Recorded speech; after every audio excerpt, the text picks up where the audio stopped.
अस्सलाम वालेकुम। क्या हाल है आप सबके? आई होप सब ठीक होंगे। आज हमने जो कल आपको लेक्चर दिया था डाफ फोटोशॉप के बारे में कि डाफ फोटोशॉप क्या होता है, उसका हम सेकंड लेक्चर की तरफ मूव कर रहे हैं कि आज हम एक टूल को देखेंगे किस तरह टूल को इस्तेमाल करते हैं। अब हम चलते हैं फोटोशॉप की तरफ कि फोटोशॉप में देखते हैं कि टूल को किस तरह इस्तेमाल करते हैं।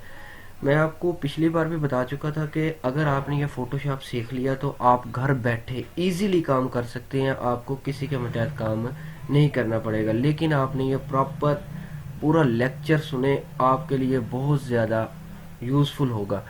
अब आप देखें कि मेरे पास एक पिक्चर वैसे ओपन है, ये मैंने पिक्चर पहले ही इंपोर्ट की हुई है। मैं आपको एक तो ये तरीका बताऊंगा कि आपने कोई भी पिक्चर को किस तरह इस फोटोशॉप में लेके आना है। इसके दो तरीके हैं।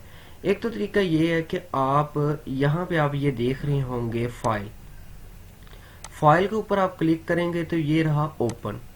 ओपन के ऊपर आप क्लिक करें। जब आप ये ओपन के ऊपर क्लिक क्लिक करेंगे तो ये आपको जहाँ से आप जिस लोकेशन से आप पिक्चर उठाना चाहते हैं उस लोकेशन पर आपको ले जाएगा और आप उस लोकेशन से पिक्चर उठा कर उसको ड्रैग करके अपने फोटोशॉप में लेके आ सकते हैं। फॉर एग्जांपल यह है, आप देखें कि कोरोना वायरस की पिक्चर मेरे साथ पड़ी हुई है। आप इसको क्लिक करें और इसको ओपन कर दें। जब आप क्लिक करके ओपन पे क्लिक करेंगे तो ये पिक्चर आपके पास आ जाएगी।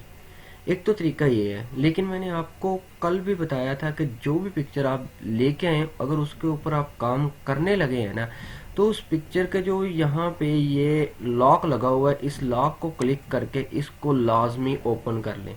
जब आप इसे ओपन कर लेंगे, इसके बाद इस पिक्चर के ऊपर काम करेंगे, आपको कोई किसी किस्म की प्रॉब्लम फेस नहीं करनी पड़ेगी। एक तो तरीका ये कि आप किस तरह किसी पिक्चर को फोटोशॉप में लेके आएंगे। एक दूसरा तरीका है कि आप इसे मिनिमाइज करें, डेस्कटॉप पे जाएं या आपकी जिस लोकेशन पे पिक्चर पड़ी है वहां से पिक्चर उठा लें। फॉर एग्जांपल मैं कहता हूं कि मेरी पिक्चर डेस्कटॉप पे पड़ी हुई है। मेरा एक में पिक्चर यहाँ से, जैसे ये टी शर्ट की पिक्चर पड़ी हुई है, मैं इस पिक्चर को ऐसे क्लिक करूंगा। माउस का लेफ्ट क्लिक करना है, माउस का आपने लेफ्ट क्लिक करना और इसको ड्रैग करके ये फोटोशॉप के ऊपर लाके यहाँ पे नहीं आपने छोड़नी। ये देखिए चारों साइडों से एक रेक्टेंगल की तरह हो गया, आपने यहाँ पे नहीं छोड़नी। अगर आपने यहाँ पे छोड़ी ना तो ये देखें इसके ऊपर पिक्चर आ जाएगी। अभी देखना, ये पिक्चर इसके ऊपर आ गई है। मैं अगर इस पिक्चर को बड़ा करता हूँ, पिक्चर इसके ऊपर आ गई। आपने क्या करना है, इस तरह नहीं करना, आपने पिक्चर को ड्रैग करके लाना है यहाँ से। जैसे मैं दोबारा पिक्चर ड्रैग करके यहाँ से लेके आना है पीएस के यानी फोटोशॉप के ऊपर ला के आके आपने ये जहाँ पे मेन्यू बार जो मेन है यहाँ पे आके आपने छोड़ देनी। जब आप यहाँ पे आके छोड़ेंगे ये एक अलग से टैब में जाकर ओपन हो जाएगा। अब आप इसके ऊपर काम करेंगे वो इजीली काम हो सकता है। लेकिन अगर आप यहाँ पे आके किसी पिक्चर के ऊपर छोड़ते हैं ना तो फिर वो उस पिक्चर के साथ अटैच हो जाता है, अलहदा जो फाइल बनती है उसमें नहीं जाता। इसलिए आपने हमेशा जो मेन मेन्यू बार है ना यहाँ पे आके आपने छोड़ना है ताकि वो नेक्स्ट जहाँ वहाँ पे जाके ओपन हो जाए। वैसे आज जो हमने सबसे पहला टूल मैंने आपको अब ये बताया था कि आपने पिक्चर किस तरह फोटोशॉप में लेके आनी है। ये दो तरीके हैं। मेरे पास पहले CS6 था फोटोशॉप, उसमें इस तरह नहीं होता था, उसमें जस्ट हम फाइल को ओपन करके पिक्चर ला सकते थे। लेकिन मेरे पास CC2018 है, इसमें दो तरीके हैं। ये आप पिक्चर ड्रैग करके भी ला सकते हैं और इस तरह भी ला सकते हैं। लेकिन मेरे पास जो CS6 था ना, उसमें ये था कि जब मैं पिक्चर ड्रैग करता था ड्रैग नहीं होती थी, फाइल ओपन करके मैं ले आता, जैसे हम फाइल ओपन करके ले आते हैं। लेकिन इसमें हम दो तरीकों से फाइल को ला सकते हैं। अच्छा, आज जो हम सबसे पहला टूल सीखने वाले हैं ना वो बहुत ज़्यादा मज़े का टूल है। ये तकरीबन फोटोशॉप में आपकी हर पिक्चर में यूज़ होगा।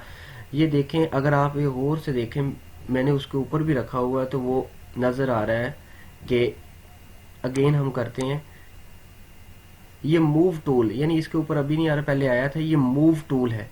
हम इस टूल को यूज़ करते हुए कोई भी पिक्चर को एक जगह से दूसरी जगह इजीली मूव कर सकते हैं। फॉर एग्जांपल मैं कहता हूँ कि अब मैं इस पिक्चर को ना आप कह लें कि हम इस पिक्चर को यहाँ पे लेके आना चाहते हैं इस जगह पे। तो हम क्या करेंगे, यहाँ पे आएंगे, इस पिक्चर के ऊपर जैसे इस पिक्चर के ऊपर आएंगे, हम ये मूव टूल को सिलेक्ट करेंगे और ये मूव टूल हमें यहाँ से, ये देखें मैं इजीली किसी भी जगह पे, लेकिन मैंने उस दिन भी आपको बताया था कि हम जो भी काम करेंगे इसके अंदर रहते हुए करेंगे, अगर इसके बाहर करेंगे तो वो चीज़ हमें नहीं उस नज़र आएगी, उसके ऊपर काम नहीं कर सकते। फॉर एग्जांपल आप देखेंगे मैं ये टी शर्ट अगर इधर लेके जाता हूँ, मुझे कोई नज़र आई नहीं, तो इसलिए इसके अंदर ही रहते हुए काम करना है। हम यहाँ से इसे, क्योंकि मैंने ये लेफ्ट क्लिक किया हुआ है इसलिए मूव करने का मुझे, क्योंकि मेरा मूव टूल सिलेक्ट है और दूसरा मैं लेफ्ट क्लिक कर रहा हूँ। अगर आप देखें यहाँ से मैं अब इस पिक्चर के ऊपर लेके आना चाहता था, जिस पिक्चर के ऊपर आपने लेके आना है वहां से पिक्चर जो आपने उठाई है, फॉर एग्जाम्पल मैंने जहां से उठाई थी उस पिक्चर के ऊपर यहाँ पे आके आपने ये जहाँ पे पिक्चर का नेम लिखा हुआ है, जैसे ये वाइड देखें, जहाँ पे ये पिक्चर का नेम लिखा हुआ है वहां पे आके उस पिक्चर के ऊपर आपने यहाँ पे जहाँ पे रखनी है वहां पे छोड़ देनी है। अगर आप देखें, ये देखें इसके साथ ये टी शर्ट आ चुकी है। और अब आप इस टी शर्ट को बड़ा करना चाहते हैं, तो बड़ा करने के लिए एक शॉर्टकट की है जिसे हम कहते हैं कंट्रोल टी।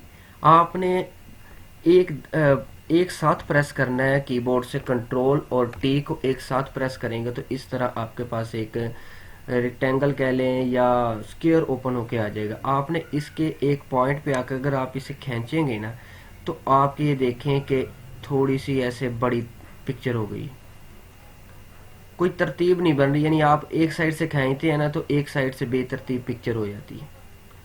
तो इसके लिए बेहतरीन तरीका है कि आपने क्या करना है कि यहाँ पे इसके कोने पे आके, एक कोने पे आपने शिफ्ट और आल्ट को प्रेस करके फिर लेफ्ट क्लिक को प्रेस करके आपने इसे खींचना है।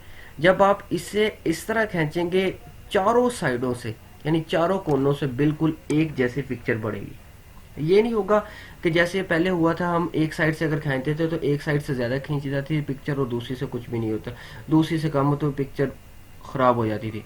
अगर आप यहाँ पे आके शिफ्ट और आल्ट को प्रेस करके इकट्ठा लेफ्ट क्लिक के साथ इसे खींचेंगे, ये दोनों साइडों से बढ़ेगा। अगर आप ऊपर आके इस जगह पे, अगर आप देखें मैं यहाँ पे आके यहाँ पे क्लिक करता हूँ तो यहाँ से अगर आप ऊपर खींचेंगे तो ये दोनों साइडों से बढ़ेगा। लेकिन अगर आप कोने से आके खींचेंगे तो ये चारों साइडों से ऊपर नीचे हो जाएगा। ये था कि पिक्चर को हम बड़ा किस तरह कर सकते हैं। एक मैं आपको शॉर्टकट की कुछ बता दूं कि अगर आपसे कोई यहाँ पे गलती हो जाए ना, तो आपने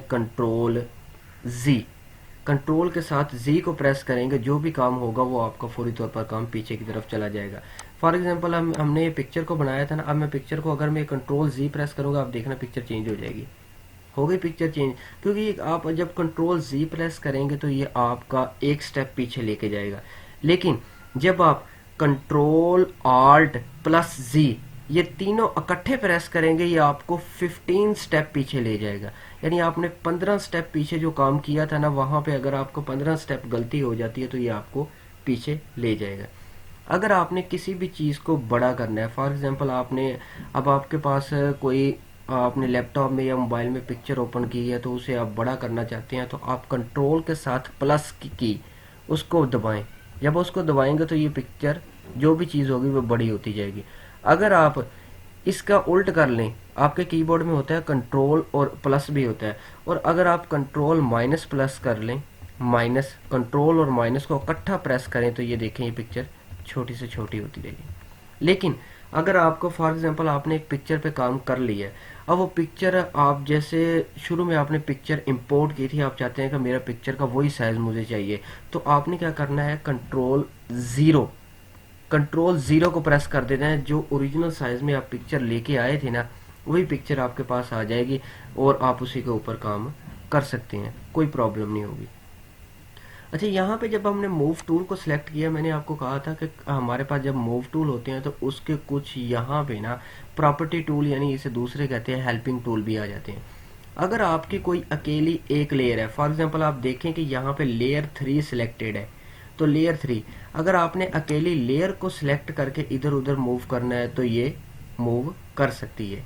लेकिन अगर आप फॉर एग्जांपल हम ये कह देते हैं कि ये एक लेयर ये है और एक लेयर इसकी होगी, ये हम देख लेते हैं, ये लेयर है, ये पड़ी हुई है लेयर 0। अगर हम इस लेयर को कंट्रोल के साथ इस लेयर को और ये जो लेयर 3 है, इन दोनों को सिलेक्ट करके कंट्रोल जी को प्रेस करते हैं तो ये ग्रुप बन जाएगा।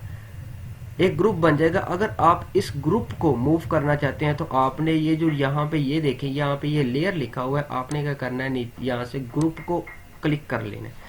जब आप ग्रुप को क्लिक करेंगे तो उस टाइम इसे आप मूव करेंगे तो ये दोनों मूव होंगे, यानी ये आपका एक पूरा ग्रुप है, ये ग्रुप के साथ मूव हो रहा है।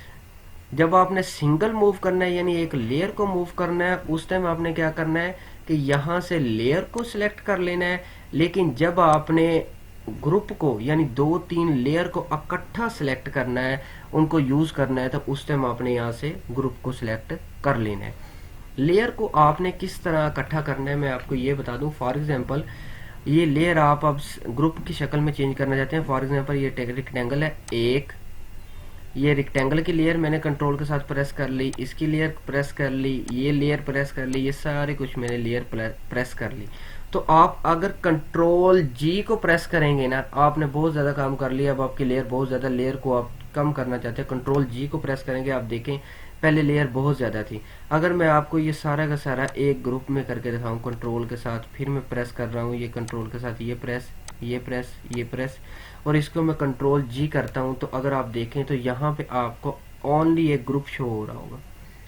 अगर आपने एक काम कर लिया, फॉर एग्जांपल आपने इसके ऊपर काम कर लिया है, जब आपने इसके ऊपर काम कर लिया तो इसे कंट्रोल जी करके इसकी लेयर को सेव कर लें, फिर नेक्स्ट लेयर को इस्तेमाल करें। इस तरह आप इन लेयर को इस्तेमाल करते हुए वर्क इजीली कर सकते हैं। ये था मूव टूल। यहाँ से शो ट्रांसफर कलर, और आप ये देखें कि अगर आपने जब आप किसी चीज़ की यहाँ पे फॉर एग्जांपल टेक्स्ट टूल हम जब इस्तेमाल करेंगे ना, टेक्स्ट टूल यहाँ पे हम जब कोई टेक्स्ट वगैरह लिखेंगे उस टाइम हमें ये अलाइनमेंट करने का ऑप्शन देते हैं। ये अलाइनमेंट के ऑप्शन भी आए हुए हैं, ये मूव टूल के साथ ही हम इस्तेमाल करेंगे। ओके, मूव टूल में ये कोई भी हम अगर टाइप वगैरह या कोई भी हम टाइप करते हैं, लफ्ज़ वगैरह लिखते हैं, फॉर एग्जांपल मैं कहता हूँ कि I am a graphic designer. अगर हम I am a graphic designer लिखते हैं तो उसकी अलाइनमेंट हमने किस तरह करनी है, वो अलाइनमेंट करने के लिए हमें ये वाले टूल हेल्प करेंगे कि हमने किस तरह इस्तेमाल करना है।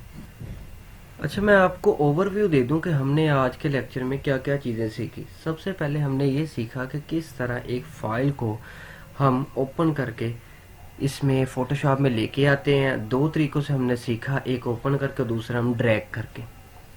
दूसरा हमने इसमें ये सीखा कि आपने कोई भी पिक्चर को किस तरह एक लेयर, सिंगल लेयर के साथ मूव करना है और ग्रुप के साथ इकट्ठा करके किस तरह मूव करना है। यानी मैंने ग्रुप की शॉर्टकट की भी आपको बताई, कंट्रोल जी, और मैंने इसके बाद आपको ये बताया कि आपने किसी फाइल को बड़ा और छोटा किस तरह करना है। बड़ा कंट्रोल प्लस से करना है और छोटा कंट्रोल माइनस से करना है, और कंट्रोल 0 से जो आपका ओरिजिनल साइज है वही आ जाएगा। अगर आपसे कोई गलती हो जाती है तो उसको आपने किस तरह मूव करना है, कंट्रोल जी से। अगर आपसे बहुत ज़्यादा गलतियां हो जाती है, आपने कंट्रोल आल्ट प्लस जी को प्रेस करना है, तो आप 15 स्टेप पीछे चले जाएंगे और आपको वो सारी गलती आपकी मूव हो जाएगी। और मैंने आपको ये बताया कि आपने कोई भी पिक्चर अगर लेके आए हैं, उस पिक्चर को अगर आप वैसे ही कंट्रोल टी यानी उसको बड़ा छोटा कंट्रोल टी प्रेस करके उसको बड़ा छोटा करेंगे, जैसे अभी मैं करके फिर दिखा देता हूँ आपको। फॉर एग्जांपल हम इसको कंट्रोल टी कर, ये ग्रुप में है ना, अगर और मेरे पास कोई और पिक्चर पड़ी हुई है,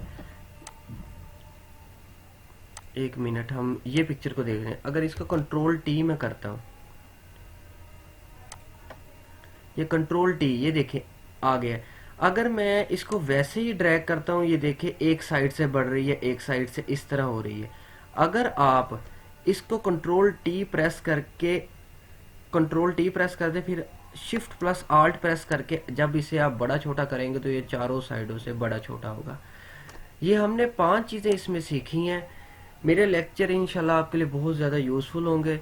अगर आपको मेरी वीडियो पसंद आए तो इसको लाइक और शेयर करें। कल हम नए लेक्चर में मिलेंगे नए टूल के साथ, और मैं आपको कल ये भी बताऊंगा कि इस जो हमारा फोटोशॉप है, फोटोशॉप में हम कौन कौन सी चीज़ें सीखेंगे। वो 10-12 कैटेगरीज है, कल वो सारी एक्सप्लेन करेंगे।